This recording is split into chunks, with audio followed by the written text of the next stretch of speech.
ಆತ್ಮೀಯರೇ, ಹೊಸ A P K install ಮಾಡುವ ಬದಲು ಮೊಬೈಲ್ ಅಪ್ಲಿಕೇಶನನ್ನು ನವೀಕರಿಸಲು ಯಾವುದೇ ಒಂದು ಆಯ್ಕೆ ಇದೆಯೇ ಎನ್ನುವ ಒಂದು ಪ್ರಶ್ನೆಗೆ ನಾವು ತಮ್ಮ ಮೊಬೈಲ್ ಸಂಖ್ಯೆಗೆ ವಾಟ್ಸಪ್ ಮೂಲಕ ಕಳಿಸಿರುವ ಲಿಂಕನ್ನು ಬಳಸಿಕೊಂಡು ಎ ಪಿ ಕೆಯನ್ನು ನವೀಕರಿಸಬಹುದಾಗಿದೆ. Please enter the I D number error ಎಂದು ತೋರಿಸುತ್ತಿದೆ. ಆವಾಗ ಏನು ಮಾಡಬೇಕಂದ್ರೆ, ದಯವಿಟ್ಟು ತಮ್ಮ ಮೊಬೈಲ್ ಡಿಸ್ಪ್ಲೇ ಸೆಟ್ಟಿಂಗ್ನಲ್ಲಿ ಫಾಂಟ್ ಸೈಜನ್ನು ಮಿನಿಮೈಸ್ ಮಾಡಿಕೊಂಡು ರೇಷನ್ ಕಾರ್ಡ್ ಐ ಡಿ ಅಥವಾ ಆಧಾರ್ ಕಾರ್ಡ್ ಐ ಡಿಯನ್ನು ನಮೂದಿಸಬೇಕು.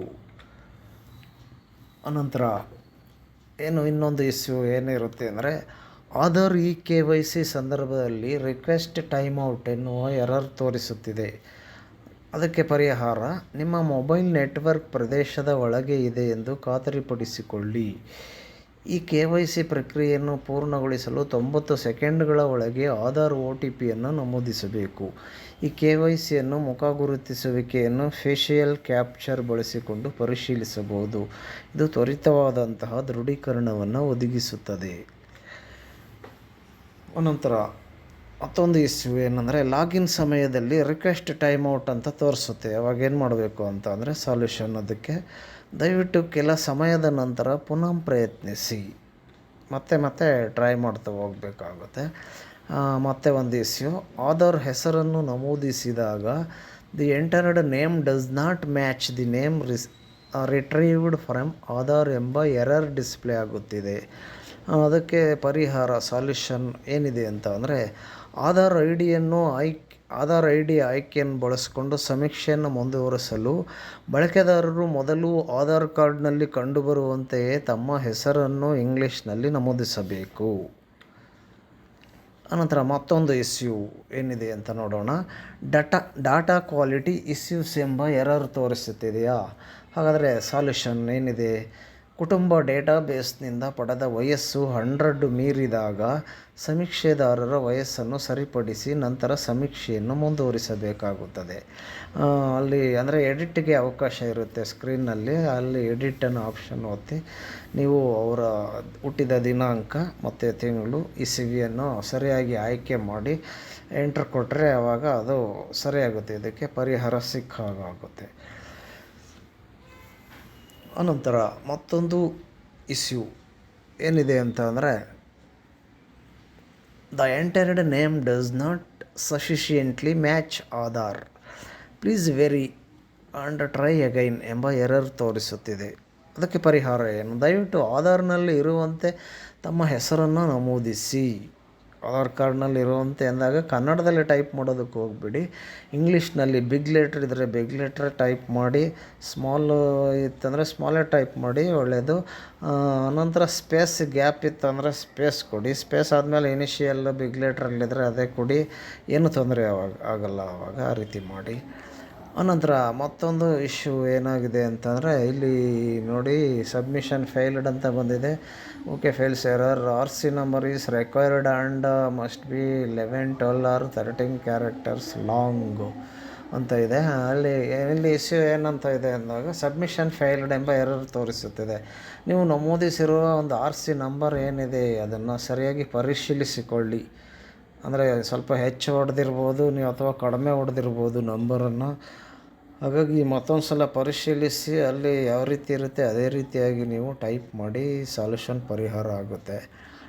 ಅನಂತರ ಇಲ್ಲಿ ನೋಡಿ, ವಾರ್ನಿಂಗಲ್ಲಿ ಏನಿದೆ ಅಂದರೆ, connection error failed connect to ಅಂತ ಇದೆ. ಇಲ್ಲಿ ನಂಬರ್ಸ್ ಇದ್ದಾವೆ. ಕುಡ್ ನಾಟ್ ಕನೆಕ್ಟ್ ಸೀಕ್ವೆನ್ಸ್ ಅಂತ ಇದೆ. ಇಲ್ಲಿ ಇಶ್ಯೂ ಏನಿದೆ, ಅದು ಏನಾಗುತ್ತೆ ಅದು ಅಂದರೆ, connection error could not connect ಅಂತ ತೋರಿಸ್ತಿದೆ ಎರರ್ ಅಂತ. ಆವಾಗ ನಾವು ಪರಿಹಾರ, ಸಾಲ್ಯೂಷನ್, ದಯವಿಟ್ಟು ಒಮ್ಮೆ ನಿಮ್ಮ ಮೊಬೈಲ್ ನೆಟ್ವರ್ಕ್ ಕನೆಕ್ಷನನ್ನು ಪರಿಶೀಲಿಸಿಕೊಳ್ಳಿ. ನೆಟ್ವರ್ಕ್ ಸರಿಯಾಗಿದೆ ಇಲ್ಲ ಅಂತ ಪರಿಶೀಲಿಸಿಕೊಳ್ಳಿ. ನೀವು ನೆಟ್ವರ್ಕ್ ಏನಾದ್ರು ಸ್ವಲ್ಪ ಸ್ಲೋ ಆಗಿತ್ತು ಅಥವಾ ಸರಿಯಾಗಿ ಬರ್ತಿಲ್ಲ ಅಂದರೆ ಇನ್ನೊಂದು ಟೆಕ್ನಿಕ್ಕನ್ನು ಫಾಲೋ ಮಾಡಿ. ನಿಮ್ಮ ಮೇಲಿನಿಂದ ಸ್ಕ್ರೀನನ್ನು ಡ್ರ್ಯಾಗ್ ಮಾಡಿ. ಕೆಲವ್ರ ಮೊಬೈಲ್ನಲ್ಲಿ ಕೆಳಗಡೆಯಿಂದ ಮೇಲಕ್ಕೆ ಡ್ರ್ಯಾಗ್ ಮಾಡೋದಿರುತ್ತೆ. ಹಾಗೆ ಮಾಡಿದಾಗ ಅಲ್ಲಿ ಏರೋಪ್ಲೇನ್ ಚಿತ್ರ ಕಾಣುತ್ತೆ. ಏರೋಪ್ಲೇನ್ ಮೋಡ್ ಅನ್ನೋದನ್ನು ಒಂದು ಸಲ ಆನ್ ಮಾಡಿ, ಆಮೇಲೆ 1-2 ಸೆಕೆಂಡ್ ಬಿಟ್ಟು ಮತ್ತೆ ಆಫ್ ಮಾಡಿ. ಆಮೇಲೆ ಡಾಟಾ ಇಂಟರ್ನೆಟ್ ಕನೆಕ್ಟ್ ಕನೆಕ್ಟಿವಿಟಿ ಅಲ್ಲಿ ಏನಾದರೂ ಆಫ್ ಏನಾದರೂ ಇದೆ ಮತ್ತೆ ಆನ್ ಮಾಡ್ಕೊಳ್ಳಿ. ಆವಾಗ ಸ್ಪೀಡಾಗಿ ನೆಟ್ವರ್ಕ್ ಬರುತ್ತೆ ಆ ಒಂದು ಸಂದರ್ಭದಲ್ಲಿ. ಹಾಗಾಗಿ ಮತ್ತು ಒಂದು ಟೆಕ್ನಿಕ್ ಏನಂತ ಅಂದರೆ, ಈ ಒಂದು ಆ್ಯಪಲ್ಲಿ ನೆಟ್ವರ್ಕು ಸ್ಲೋ ಬರ್ತಾ ಇದ್ದಂಥ ಸಂದರ್ಭದಲ್ಲಿ ನಿಮಗೆ ಇದು ಸರಿಯಾಗಿ ಕೆಲಸ ಮಾಡೋದು ಆಗಲ್ಲ, ಟ್ರಬಲ್ ಬರುತ್ತಾ ಇರುತ್ತಲ್ಲ. ಒಂದು ಸಲ ನೀವು ಜಸ್ಟ್ ಯೂಟ್ಯೂಬ್ ಆ್ಯಪಲ್ಲಿ ಒಂದು ಯೂಟ್ಯೂಬನ್ನ ಆ್ಯಪನ್ನ ಓಪನ್ ಮಾಡಿ ಯಾವುದೋ ಒಂದು ವಿಡಿಯೋ ಕ್ಲಿಕ್ ಮಾಡಿ ಜಸ್ಟ್ ಒಂದು 2-3 ಸೆಕೆಂಡ್ ರನ್ ಮಾಡಿ. ಆವಾಗ ಅದು ಆಪ್ ಮುಖಾಂತರ ಒಂದು ಇಂಟರ್ನೆಟ್ ಅನ್ನೋದು ಜಾಸ್ತಿ ನಿಮ್ಮ ಕಡೆಗೆ ಬರುತ್ತೆ ಸ್ಪೀಡು. ಆಮೇಲೆ ಬೇಕಾದ್ರೆ ನೀವು ಯೂಟ್ಯೂಬನ್ನ ಕ್ಲೋಸ್ ಮಾಡಿ ಆ್ಯಪನ್ನು ತೆಗೀರಿ. ಈಗ ನಿಮ್ಮ ಆ್ಯಪ್ನಲ್ಲಿ ಕೆಲಸ ಮಾಡಿ ಏನೂ ಟ್ರಬಲ್ ಆಗೋಲ್ಲ, ಫಾಸ್ಟ್ ಆಗುತ್ತೆ. ಈ ರೀತಿ ನಾನು ಟ್ರೈ ಮಾಡಿ ನೋಡಿದ್ದೀನಿ. ನಿಮ್ಮ ಕೆಲಸ ಸಲೀಸಾಗುತ್ತೆ ಆವಾಗ. ಅದಾದಮೇಲೆ ಇನ್ನೊಂದು ಏನಂತ ಅಂದರೆ, ಇಲ್ಲಿ ನೋಡಿ KYC ವೆರಿಫಿಕೇಷನ್ ಬಗ್ಗೆ ಸಂಬಂಧಪಟ್ಟಂಗಿದೆ. ಇಶ್ಯೂಸ್ ಏನು ಬರುತ್ತೆ ಅಂತಂದರೆ, 6 ವರ್ಷದ ಕೆಳಗಿನ ಮಕ್ಕಳಿಗೆ KYC ಮಾಡಲು ಪೇಜ್ ತೋರಿಸುತ್ತಿದೆ. ಇದಕ್ಕೆ ಸಾಲ್ಯೂಷನ್ ಏನಂತಂದರೆ, 6 ವರ್ಷಕ್ಕಿಂತ ಕಡಿಮೆ ವಯಸ್ಸಿನವರಾಗಿದ್ದರೆ ನಿಮ್ಮ ಬಳಿ ಆಧಾರ್ ಕಾರ್ಡ್ ಇದೆಯೇ ಎಂಬ ಪ್ರಶ್ನೆಯನ್ನು ಹೌದು ಅಥವಾ ಇಲ್ಲ ಎಂದು ಕೇಳಲಾಗುತ್ತದೆ. ಗಣತಿದಾರರು ಇಲ್ಲ ಎಂದು ಆಯ್ಕೆ ಮಾಡಿದಾಗ ಜನನ ಪ್ರಮಾಣ ಪತ್ರದ ಒಂದು ಫೋಟೋನ ಅಪ್ಲೋಡ್ ಮಾಡಿ ಸಮೀಕ್ಷೆಯನ್ನು ಮುಂದುವರಿಸಬೇಕಾಗುತ್ತೆ. ಈ ರೀತಿ ಮಾಡಬೇಕಾಗುತ್ತೆ ಇದಕ್ಕೆ ಪರಿಹಾರ. ನೆಕ್ಸ್ಟು ಇನ್ನು ನೋಡೋಣ. ಸಮೀಕ್ಷೆಯನ್ನು ಪೂರ್ಣಗೊಳಿಸಿ ಸಬ್ಮಿಟ್ ಮಾಡುವಾಗ ಏನಾಗುತ್ತೆ ಅಂದರೆ, ಸಬ್ಮಿಷನ್ ಫೇಲ್ಡ್ ಎಂಬ ಎರರ್ ತೋರಿಸುತ್ತಿದೆ. ಅದಕ್ಕೆ ಸಾಲ್ಯೂಷನ್ ಏನಂತ ಅಂದರೆ, ಸ್ವಲ್ಪ ಸಮಯದ ನಂತರ ಮತ್ತೆ ಪ್ರಯತ್ನಿಸಿ, ಅಷ್ಟೇ ಇದು. ಆ ಒಂದು ನೀವು ತಕ್ಷಣ ಫೇಲ್ಡ್ ಅಂತ ಬಂದಾಗ ನಿಮ್ಮ ಏನಾಗುತ್ತೆ, ಇಲ್ಲೂ ಸಹ ಇದೇ ಒಂದು ಪ್ರಯತ್ನ ಮಾಡ್ಬೋದು. ನೀವು ಬ್ಯಾಕ್ ಸ್ವಲ್ಪ ಹೋಗಿ ಒಂದು ನಿಮ್ಮ ಸ್ಕ್ರೀನನ್ನು ಡ್ರ್ಯಾಗ್ ಮಾಡಿ ಏರೋಪ್ಲೇನ್ ಮೋಡನ್ನು ಆನ್ ಮಾಡಿ, ಒಂದು 2 ಸೆಕೆಂಡ್ ಆದಮೇಲೆ ಆಫ್ ಮಾಡಿ, ಮತ್ತು ನೆಟ್ವರ್ಕ್ ಆನ್ ಆಗಿದೆ ಅನ್ನೋದನ್ನು ಪರಿಶೀಲಿಸ್ಕೊಡಿ. ಆನ್ ಆಗಿಲ್ಲ ಅಂದರೆ ಆನ್ ಮಾಡ್ಕೊಳ್ಳಿ.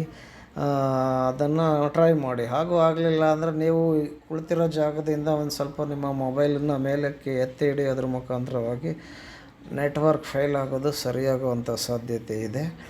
ಹಾಗೆ ಪ್ರಯತ್ನ ಮಾಡಿ.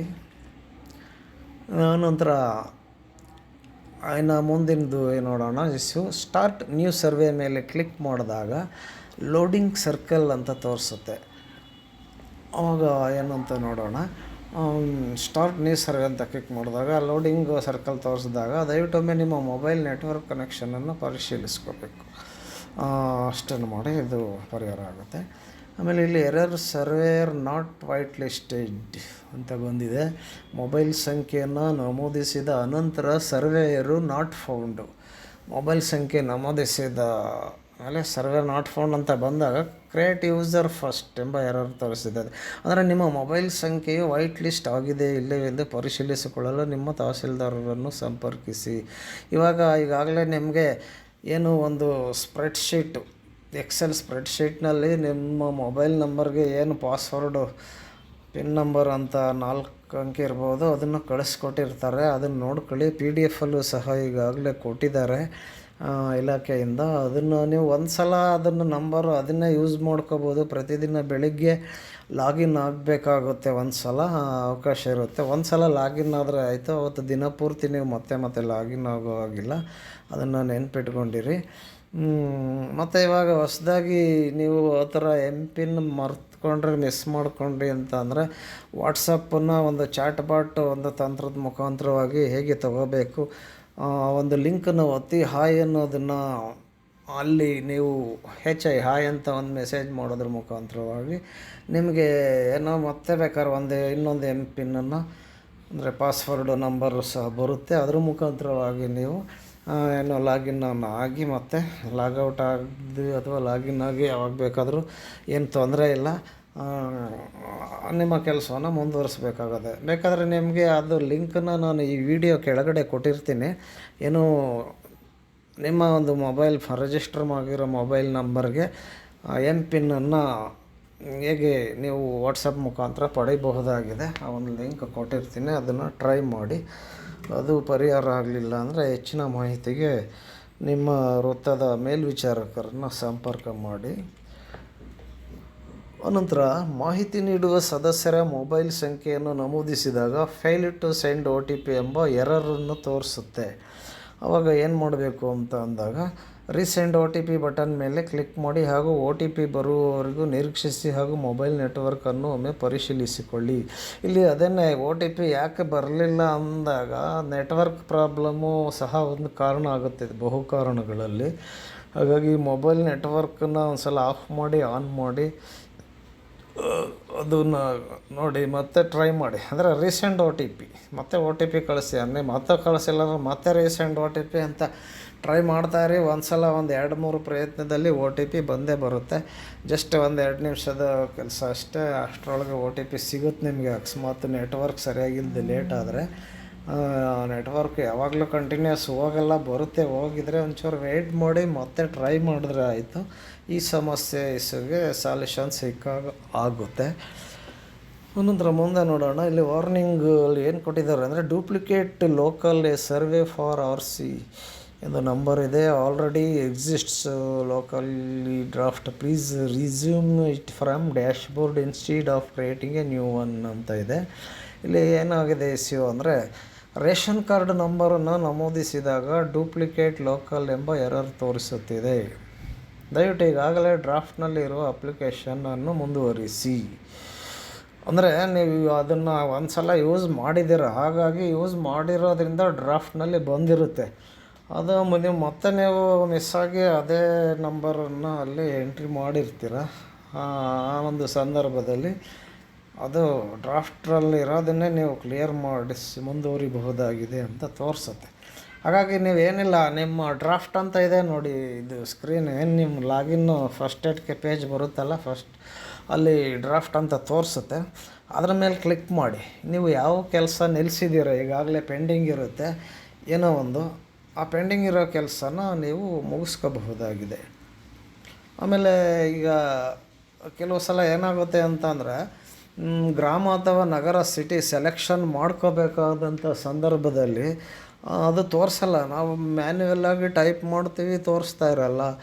ಆವಾಗ ಏನಾಗುತ್ತೆ ಅಂತಂದರೆ, ನೀವು ಬಹುಶಃ ಹ್ಯಾಂಡ್ಸೆಟ್ಟನ್ನು ಚೇಂಜ್ ಮಾಡ್ಕೊಂಡಿದ್ದಾಗ ಅಥವಾ ಸಿಮ್ ಬದಲಾವಣೆ ಆಗಿದ್ದಂಥ ಸಂದರ್ಭದಲ್ಲಿ ಇನ್ಸ್ಟಾಲ್ ಮಾಡ್ಕೊಂಡಿರುವಂತಹ ಫೋನಲ್ಲಿ ಏನಿರುತ್ತೆ ಅದಕ್ಕೂ ಅದು ಬದಲಾವಣೆ ಆಗಿರೋದ್ರಿಂದ ಅದು ಆಪ್ ಸರಿಯಾಗಿ ವರ್ಕ್ ಆಗೋಲ್ಲ. ಹಾಗಾಗಿ ನೀವು ಮತ್ತೊಂದು ಸಲ ನಿಮ್ಮ ವಾಟ್ಸಪ್ಪಲ್ಲಿ ಮೆಸೇಜ್ ಇರುತ್ತೆ ನೋಡಿ, APK ಆಪು, ಅದೇ 3.6 ಇದೆಯಲ್ಲ, ಅದನ್ನು ಮತ್ತೊಂದು ಸಲ ಕ್ಲಿಕ್ ಮಾಡಿ ಮತ್ತೊಂದು ಸಲ ಇನ್ಸ್ಟಾಲ್ ಮಾಡಿ. ಏನಾಗಲ್ಲ, ಆವಾಗ ಆಪ್ ಕರೆಕ್ಟಾಗಿ ವರ್ಕ್ ಆಗುತ್ತೆ. ಯಾವುದೇ ಪ್ರಾಬ್ಲಮ್ ಇದ್ದರೂ ಮತ್ತೆ ಕರೆಕ್ಟಾಗಿ ನಡೆಯುತ್ತೆ.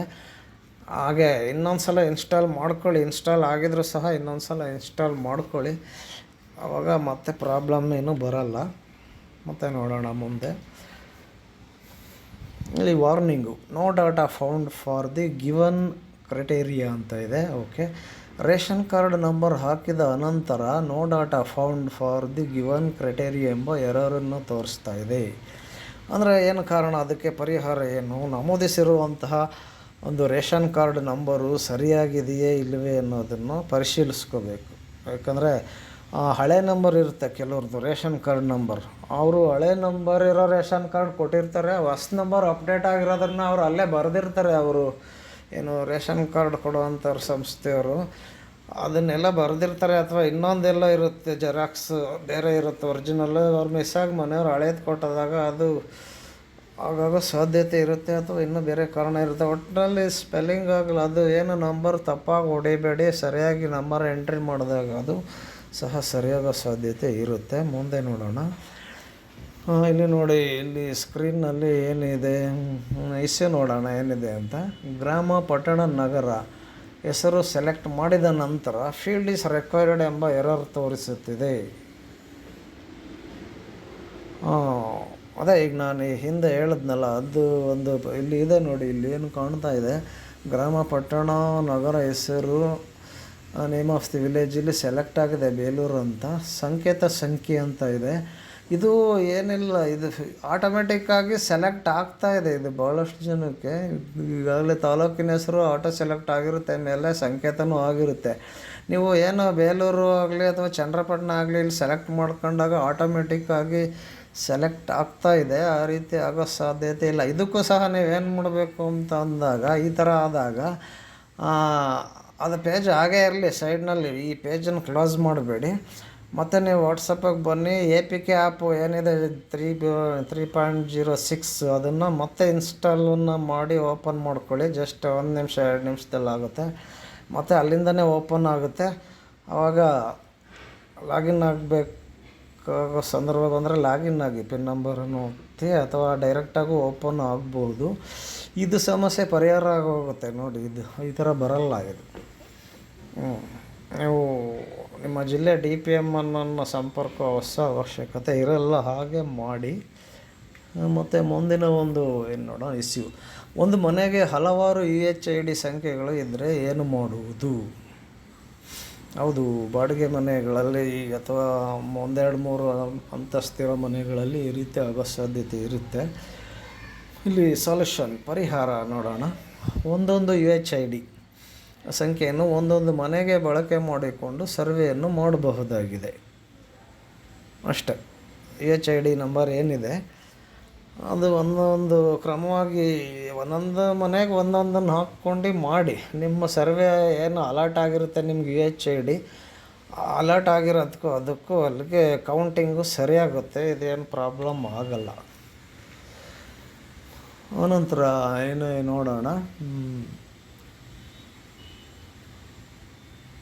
ಇಲ್ಲಿ ಇಶ್ಯೂ ಏನಿದೆ ಅಂದರೆ ಸರ್ವೆಯನ್ನು ಪೂರ್ತಿಯಾಗಿ ಭರ್ತಿ ಮಾಡಿದ ನಂತರ ಸಬ್ಮಿಟ್ ಮೇಲೆ ಕ್ಲಿಕ್ ಮಾಡಿದಾಗ submission failed, this person RC already completed ಅನ್ನೋ ಎರರನ್ನು ತೋರಿಸುತ್ತೆ.